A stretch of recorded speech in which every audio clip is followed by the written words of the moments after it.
Fine. अब हम लोग डिस्कस करेंगे, again we are in the gas multiplication में, लेकिन गैस मल्टीप्लिकेशन जो होगा उसके ऊपर ज्योमेट्री का क्या इफेक्ट होगा ये देखेंगे, राइट। गैस मल्टीप्लिकेशन में हमने सबसेक्शंस देखा, एवलांच फॉर्मेशंस देख लिया और डिफरेंट रीजन्स को कंपेयर कर लिया कि आयोनाइजेशन रीजन, प्रोपोर्शनल रीजन और जीएम रीजन क्या है और उसके बीच में क्या डिफरेंस होगा, वो डिफरेंस को डिस्कस किया। और अब हम लोग डिस्कस कर रहे हैं चॉइस ऑफ ज्योमेट्री, कि मतलब जो ट्यूब जो बनाएंगे उसकी ज्योमेट्री चेंज करेंगे तो क्या होगा। और इसी प्रोसेस में हम लोग पूरा का पूरा प्रोपोर्शनल काउंटर्स सीख भी लेंगे, राइट। उसके basic designs, constructions and all this things, right. So typical proportional counters are constructed with cylindrical geometry। पहली चीज क्या, एक जो भी है जनरल मोस्ट वाइड ज्योमेट्री जो है, हमने पहले भी बोल रखे हम लोग प्रोपोर्शनल काउंटर्स की कौन सी होती है, सिलिंड्रिकल ज्योमेट्री, राइट। उसको हमने फिगर 6.3 में ये डिपिक्ट किया। ये फिगर जो है आपका ये 6.3 है। इसके डिस्क्रिप्शन को जरा देख लेते हैं क्या लिख रहा है। फिगर 6.3 क्या लिखा है, basic elements of A proportional counter. मतलब एक प्रोपोर्शनल काउंटर में कौन कौन से बेसिक एलिमेंट्स होते हैं वो एक्सप्लेन कर रहा है। The outer cathode must also provide a vacuum tight enclosure for the fill gas. क्या है इसमें, एक जो है आउटर कैथोड है, ये देखो, ये देखो ऐसा करके ये ओपन करके बनाया ना, ये कैथोड का पार्ट है, राइट। ये दो पार्ट में इसको बीच से कट करके दिखा दिया। ये एनोड का वायर है, राइट। और ये पूरा का पूरा सिलेंडर है, राइट। तो ये बोल रहा है कि आउटर कैथोड जो है, जो आउटर कवरिंग जो है, वो क्या करना चाहिए उसको, outer cathode must also provide vacuum tight enclosure. मतलब ये वैक्यूम टाइट इनक्लोजर है, जो सिलेंडर जो बन रहा है उसमें वैक्यूम है, right. Vacuum tight enclosure for the fill gas, और इसी में गैस जो है वो फिल्ड होती है। द आउटपुट पल्स जो है is developed across the load resistors RL। Output pulse जो है वो इस रेजिस्टर के रिस्पेक्ट में इधर की तरफ डेवलप होता है, इसके थ्रू डेवलप होता है, राइट। यही बात लिख रहा है, output pulse is developed across the load resistor RL। Output pulse is developed across load resistor RL। मतलब इसके रेस्पेक्ट में ये RL जो दिख रहा है यहाँ पे आउटपुट पल्स आपका डेवलप होता है, इसके अगेंस्ट में इधर की तरफ। यहाँ पे मेजर कर लेते हैं कि कितना वोल्टेज डेवलप हुआ, राइट। यहाँ पे आउटपुट पल्स आएगा, हाँ, रेजिस्टेंस के थ्रू ही तो करंट आएगा तो वोल्टेज डेवलप होगा। V = I × R। तो जितना करंट जो फ्लो होगा इसके थ्रू होकर तभी तो ही तो वोल्टेज मेजर करना है, वहीं से आउटपुट पल्स मिल जाएगा। आगे चले, फाइन। सो द एनोड जो है इसमें क्या है, the anode consist of a fine wire, right, that is positioned along the axis of a large hollow tube that serves as a cathode. जो हॉलो ट्यूब जो है वो क्या बन रहा है, द लार्ज हॉलो ट्यूब जो है वो कैसे काम कर रहा है, it serves as a anode. ये हॉलो ट्यूब जो है, ये कैथोड, ये हॉलो ट्यूब जो है वो कैथोड की तरह काम कर रहा है। और एनोड जो है, एनोड क्या है, anode is a consist of a fine wire that is positioned along the axis of large hollow tube. तो ये इसके एक्सिस के ऊपर, ये लार्ज हॉलो ट्यूब जो है उसके एक्सिस पे ये एक वायर है, फाइन वायर, जो एनोड की तरह काम कर रहा है। Fine, okay, now let's move ahead. The polarity of the applied voltage in this configuration is important. क्या, because the electrons must be attracted towards the center of the axis wire. मतलब polarity जो है वो बहुत important है, क्योंकि जो भी इलेक्ट्रॉन जो बनेंगे उनको क्या होना चाहिए, उसके एनोड वायर की तरफ एक्सेलरेट होना चाहिए. Correct? Yes sir. Right. This polarity is necessary from two standpoint. ये पोलरिटी क्यों इंपॉर्टेंट है, वो उसको दो रीजंस है, दो स्टैंड पॉइंट्स है जिसके चलते यहाँ पे प्रोपोर्शनल काउंटर में पोलरिटी बहुत इंपॉर्टेंट होती है. और वो पोलरिटी कैसी होनी चाहिए, ऐसी होनी चाहिए कि इलेक्ट्रॉन जो भी इसके अंदर जब गैस आयोनाइज्ड हो तो इलेक्ट्रॉन जो हो वो एनोड की तरफ अट्रैक्टेड हो. करेक्ट? आगे चले. फाइन. पहला reason, gas multiplication requires large values of electric field.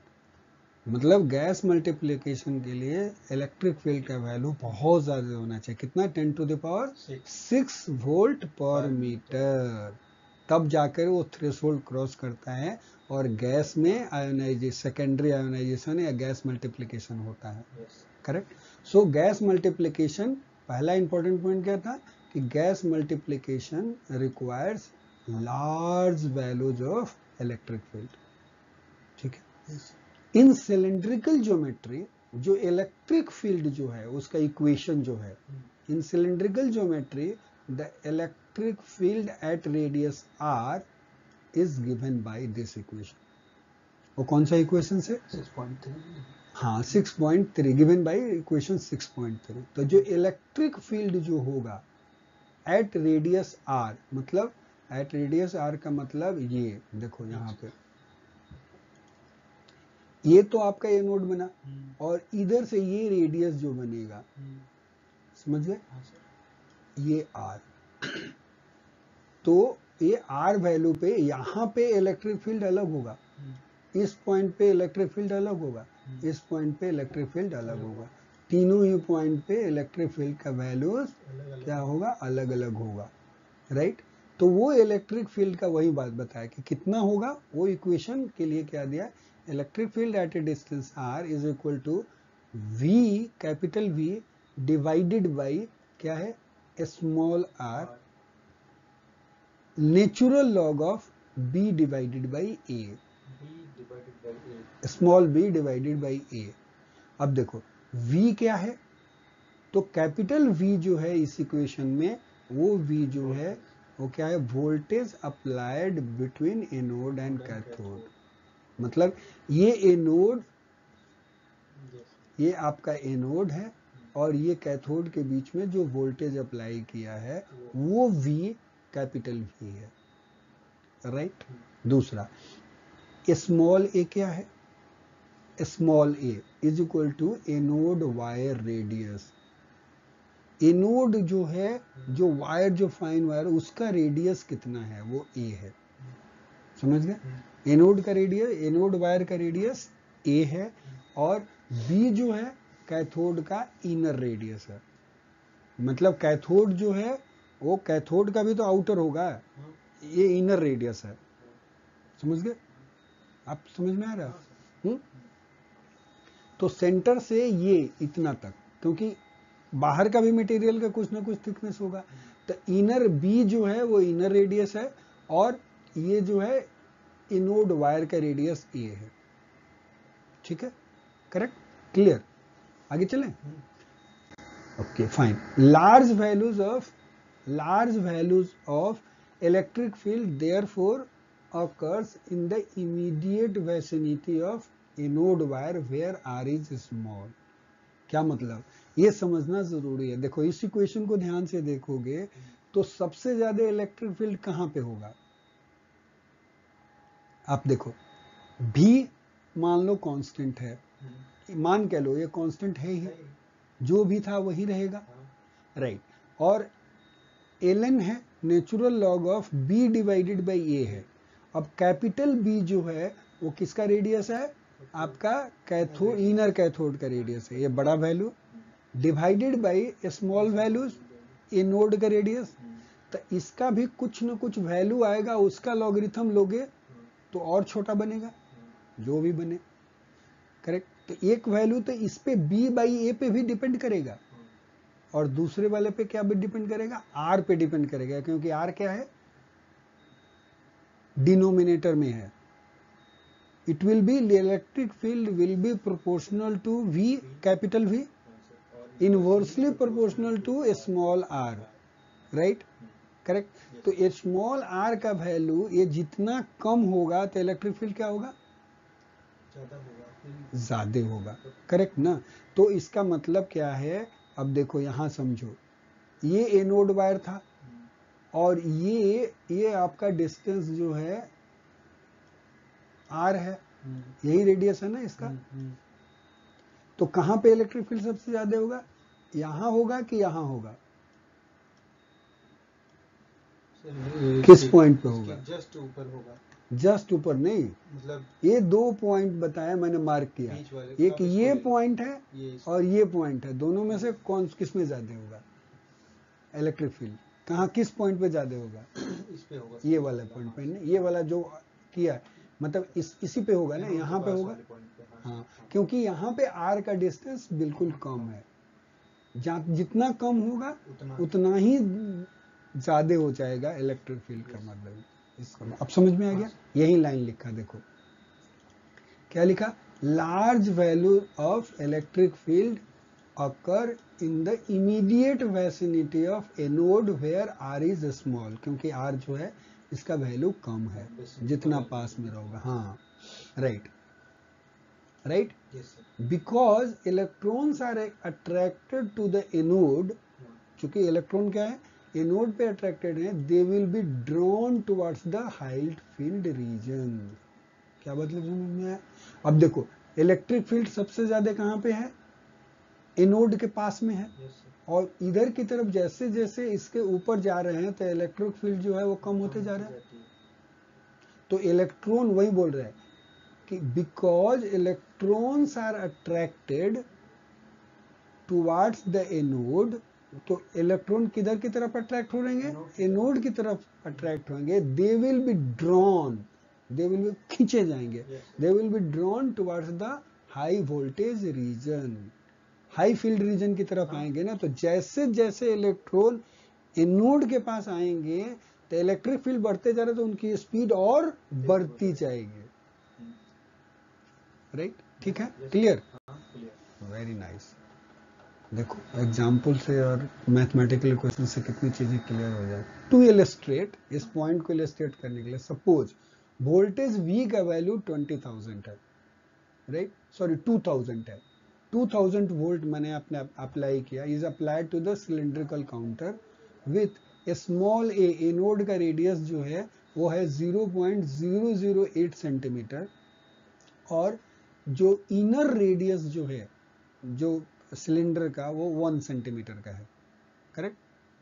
तो the electric field at the anode surface कितना होगा पता है, एनोड के सरफेस के पास में इलेक्ट्रिक फील्ड जो होगा वो उसका वैल्यू जो होगा, electric field at the anode surface will be 5.8 into 10⁶ volt पर मीटर। जो बोला ना at the range of 10⁶ volt पर मीटर होगा, तब जाके सेकेंडरी आयोनाइजेशन क्रिएट होगा, और वहां पे कितना वोल्टेज हो गया, 5.8 इंटू 10⁶, इतना आ जाएगा, समझ गए। इन पैरेलल प्लेट ज्योमेट्री, जो हमने पैरेलल प्लेट की भी बात करी थी, in parallel plate geometry the field would be uniform between the planar electrodes. ठीक है, वहां पे बोला था क्या कि पैरेलल प्लेट ज्योमेट्री में जो इलेक्ट्रिक फील्ड जो होता है वो कांस्टेंट होता है, कांस्टेंट मतलब यूनिफॉर्म है, right, with A spacing of 1 centimetre. यदि मान लो कि वहां पर भी स्पेसिंग दो पैरेलल प्लेट के बीच में 1 सेंटीमीटर की है, तो N applied volt of 51,800 volt चाहिए, समझ गए, कितना चाहिए, with a spacing of 1 centimeter, an applied voltage of 51,800 volt would be required to achieve the same electric field. समझ गया? सेम इलेक्ट्रिक फील्ड यदि अचीव करना है एनोड के पास में, राइट, तो पैरेलल प्लेट ज्योमेट्री जो होगी, उस पैरेलल प्लेट ज्योमेट्री वाला यदि हम लोग प्रोपोर्शनल काउंटर यूज करेंगे तो हमें वोल्टेज कितना देना पड़ेगा? सप्लाइड वोल्टेज 51,800, जबकि इस केस में कितना 22,000 वोल्ट ही अप्लाई करना पड़ा था। 2000 में हमें इतना मिल गया। तो सिलिंड्रिकल ज्योमेट्री बढ़िया कि पैरेलल प्लेट ज्योमेट्री बढ़िया? यस, समझ गया? Such high voltage is practically unworkable and therefore a small diameter anode wires are used in standard proportional counters to create high field required। क्या बोला? इसीलिए हमने छोटा एनोड छोटे डायमीटर का हम लेते हैं। हाँ, क्योंकि A by B by A ratio भी बीच में है। उसको भी हमें देखना। समझ गए? तो ये क्वेश्चन भी लोग पूछते हैं, एनोड का डायमीटर इतना फाइन क्यों चाहिए? ये रीजन, ये एग्जाम्पल किसी को कन्विंस करना हो तो। और सिलिंड्रिकल ज्योमेट्री इसीलिए रखते हैं क्योंकि जो वोल्टेज चाहिए मुझे 10⁶ वोल्ट पर मीटर का एडिशनल जो आयनाइजेशंस क्रिएट करना है, गैस एम्प्लीफिकेशंस करना है, उसके लिए मुझे फाइन एनोड चाहिए। जितना फाइन होगा उतना बढ़िया, क्योंकि B by A का भी रेशियो जो जब निकालेंगे तो वो वैल्यू भी कम होता जाएगा। करेक्ट, समझ गया? और इनटू R में भी वही है कि वो फाइन से लेकर के इनर डायमीटर तक का चीज चाहिए। पैरेलल प्लेट में हमने देखा कि 1 सेंटीमीटर का ही गैप रखने के बाद हमें 51,800 वोल्ट उस रिक्वायरमेंट को, गैस मल्टीप्लिकेशन रिक्वायरमेंट को पूरा करने के लिए मुझे इतना 51,800 वोल्ट चाहिए, जबकि सिलिंड्रिकल ज्योमेट्री में 2000 वोल्ट में काम चल जाएगा। और चूंकि 51,800 वोल्ट वर्केबल नहीं है, तो इसलिए हम लोग प्रेफर क्या करेंगे?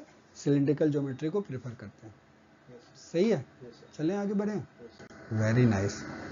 दूसरा, तो पहला बात खत्म हो गया, अब ज्योमेट्री वाली बात। दूसरी चीज क्या चाहिए हमें?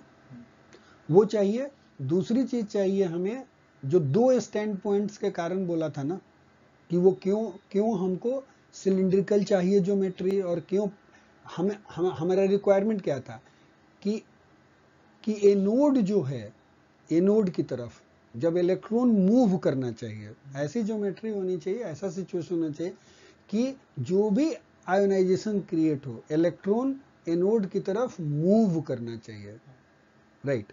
उसका एक तो पॉइंट हमने डिस्कस कर लिया। अब दूसरे पॉइंट में देखो क्या बोल रहा है। दूसरा पॉइंट क्या बोल रहा है कि हमें क्या चाहिए? Uniform multiplication to be achieved for all ion pairs formed by original radiation interactions. The region of gas multiplication must be confined to very small volume compared with the total volume of the gas. ठीक है, देखो ये क्या बोल रहे हैं कि uniform multiplication is to be achieved for all ion pairs by the original radiation interactions, right। यदि मान लो कि हम चाहते हैं, देखो हुआ क्या कि जो इनिशियल जो पहला जो रेडिएशन आया था तो उसने कुछ आयन पेयर क्रिएट करे, राइट। तो वो बोल रहे हैं कि यदि मुझे हर आयन पेयर का यूनिफॉर्म मल्टीप्लिकेशन चाहिए, मतलब सबके साथ बराबर ही हो, मतलब यदि मान लो कि 5 से मल्टीप्लाई हो तो हर आयन पेयर 5 से मल्टीप्लाई हो, समथिंग लाइक दिस, ऐसे समझ लो, करेक्ट। ऐसा चाहते हैं यदि तो क्या करना पड़ेगा? वही बोल रहे, if uniform multiplication is to be achieved for all ion pairs formed by original radiation interactions, तो क्या करना? The region of gas multiplication must be confined. उस केस में जो रीजन जो होने चाहिए, जो जहां पे गैस मल्टीप्लाई हो रहा है, गैस मल्टीप्लिकेशन हो रहा है, it has to be confined to a very small volume, वो बहुत छोटे वॉल्यूम में कंसंट्रेटेड होना चाहिए compare to the total volume of the gas. मतलब पूरे गैस जो जो वॉल्यूम है वो हर जगह मल्टीप्लिकेशन नहीं होना चाहिए, वो एक पर्टिकुलर स्मॉल रीजन में ही मल्टीप्लिकेशन होना चाहिए, ये बोल रहा है, राइट। द रीजन जो होना चाहिए must be confined to a very small volume compare to the total volume of the gas.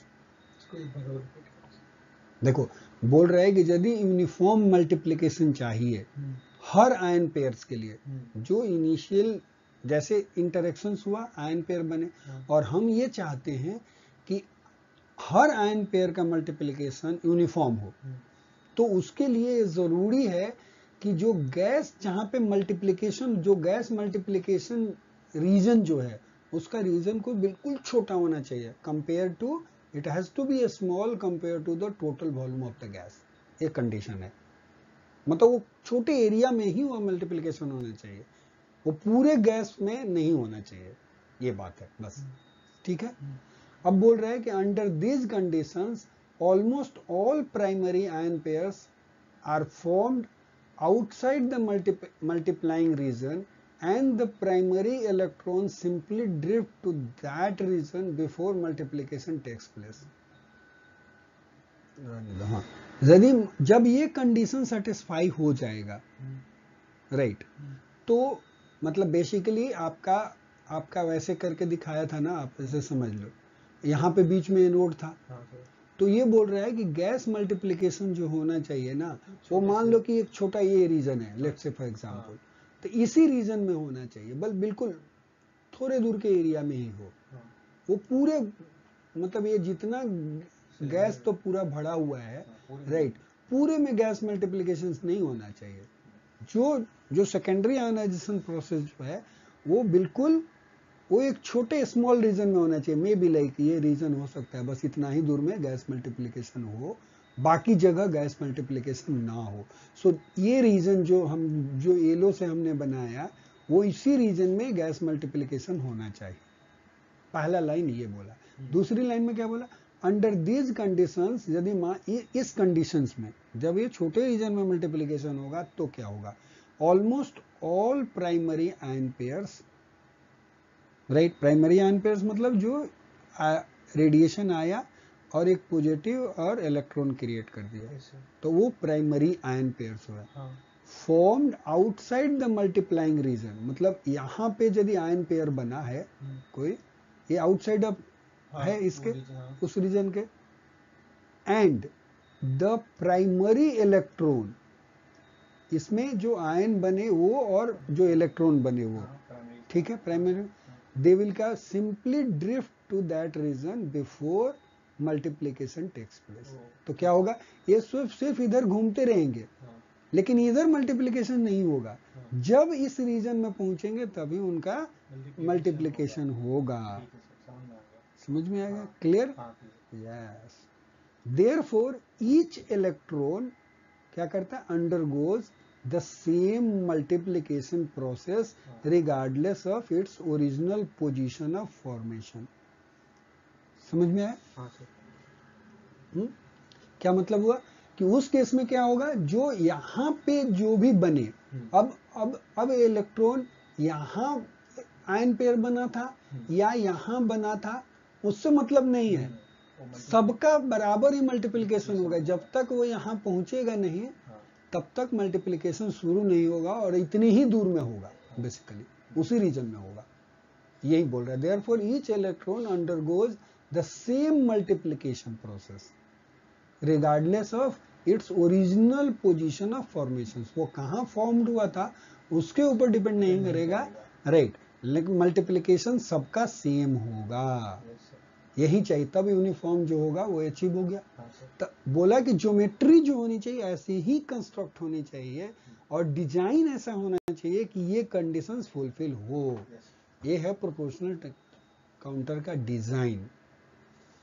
समझ में आएगा? आगे चलूं? हाँ सर। Very nice. देखो इन फिगर 6.4, ये फिगर 6.4 है, क्या हो रहा, the electric field is plotted as a function of distance from the anode wire centre. क्या किया? एनोड के वायर के सेंटर से, राइट, फिगर याद है? एनोड के वायर के सेंटर से इलेक्ट्रिक फील्ड क्या किया,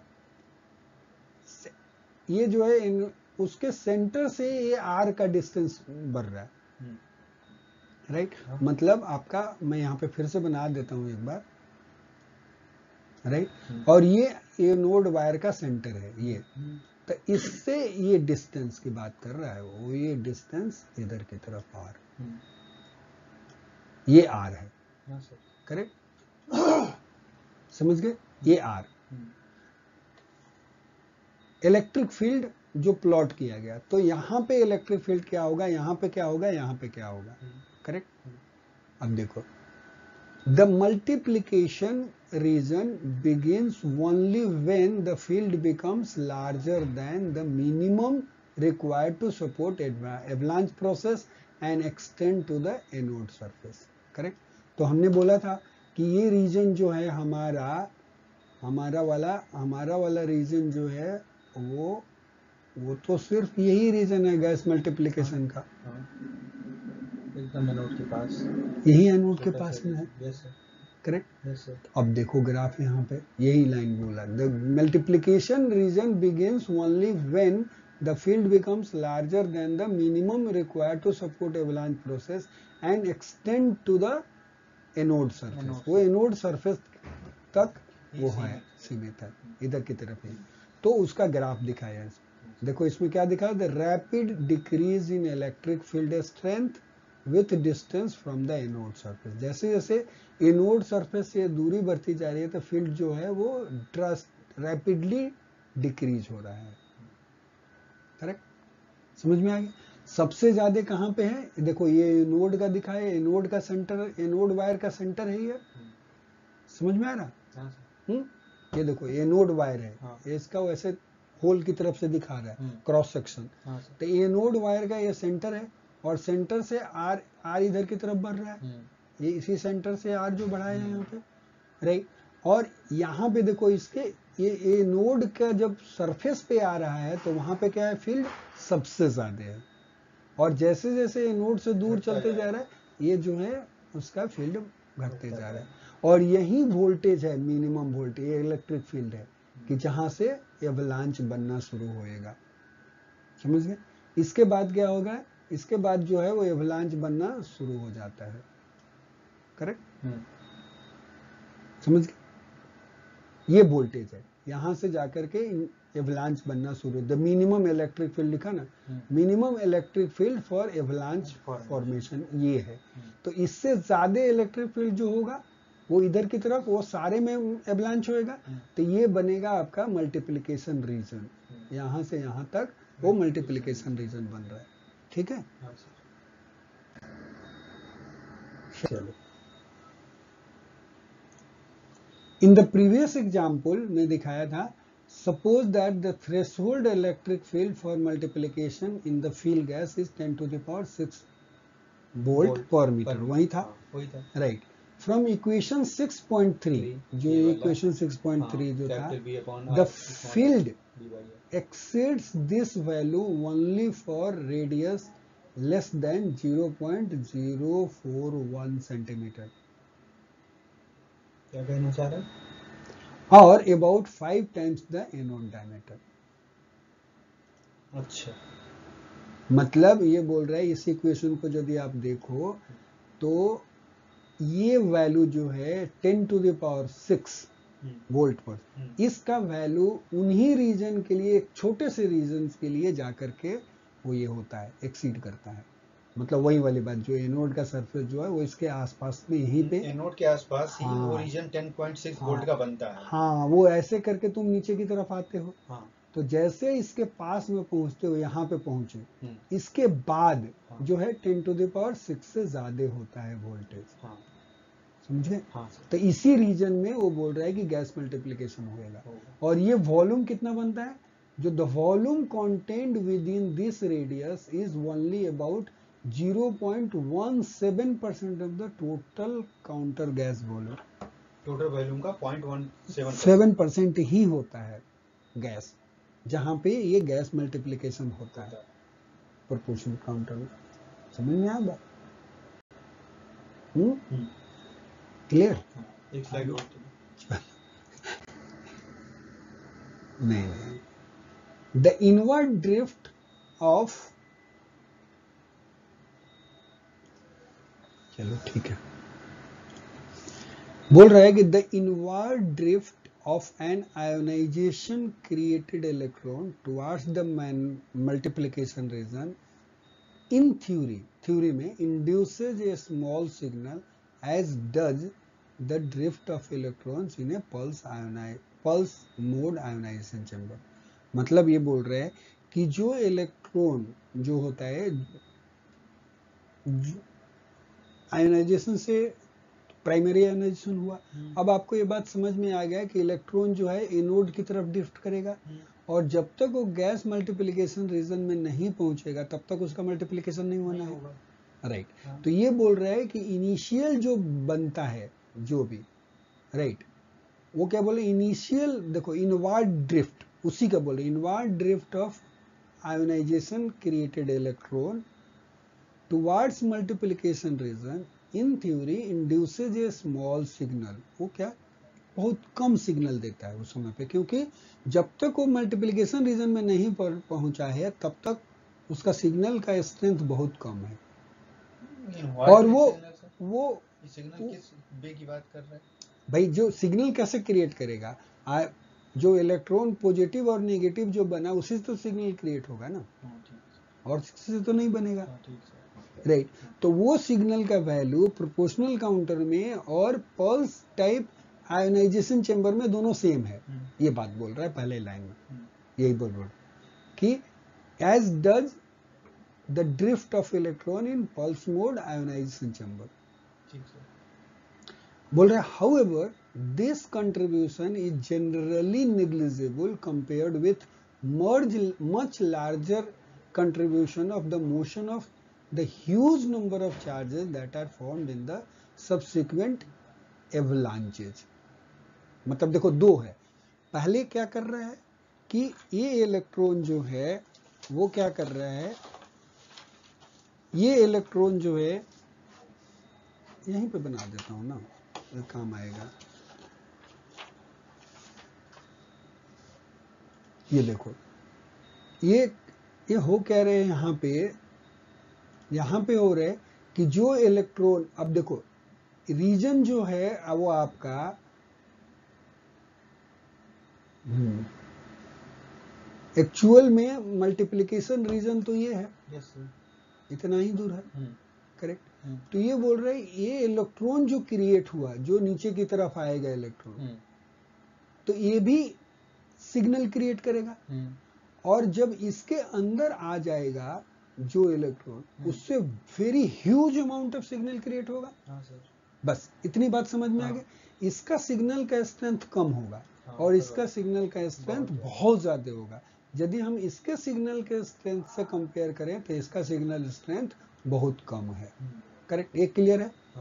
अब देखो, अब आ जाओ आगे। तो ये लाइन जो है वो यही बात बोला कि हाउएवर दिस कंट्रीब्यूशंस, मतलब जो स्मॉल सिग्नल वाला is negligible compared with the much larger contribution of the motion of the huge number of charges that is formed in the subsequent avalanche। Correct. बोल रहा है 10 क्या होगा, there is a delay time, एक delay time होगा between the ionization event and the start of contribution of the output pulse। क्या मतलब हुआ, यहां जो सिग्नल मिला वो बहुत कम मिला, यहां पे आया तो बहुत ज्यादा मिला, तो ये बहुत ज्यादा के कंपैरिजन में इस वैल्यू को बोला हम नेग्लेक्ट कर सकते हैं, राइट। अब जब बहुत ज्यादा जो मिला उसके चलते वोल्टेज डेवलप हो रहा है, राइट। तो ये बोल रहा है कि यहां से यहां तक पहुंचने में जो टाइम लगा था, आयोनाइजेशन तो यहां हुआ और इसको यहां पहुंचने में टाइम लगा, राइट। उसके बाद जाके आउटपुट पल्स दिख रहा है मुझे। तो ये बोल रहा है कि डिले होगा, there will be delay between the ionization कब हुआ और जब पल्स बनना शुरू हुआ, उसके बीच में डिले होगा। इसीलिए आपको याद होगा कि जब भी मैं डेमोन्स्ट्रेट कर रहा था इवन जीएम ट्यूब में भी, तो क्या बोला था, थोड़ा धीरे। हाँ, क्योंकि उसको टाइम लगता है वो आउटपुट को दिखाने में। आयोनाइजेशन पहले होएगा और फिर उसको वोल्टेज को आउटपुट पल्स अपीयर होने में टाइम लगता है। वही डिले की बात बोली यहाँ पे। तो एक एक बात जो बोली है उसके एक्सप्लेनेशन है। thus there is a delay time between the ionization event and the start of the contribution of the output pulse। समझ में आया? गुड। सो हम लोग यहीं पे रुक जाते हैं, हम आगे देखेंगे, क्योंकि ठीक है कोई बात नहीं, हमें आराम आराम से समझना है।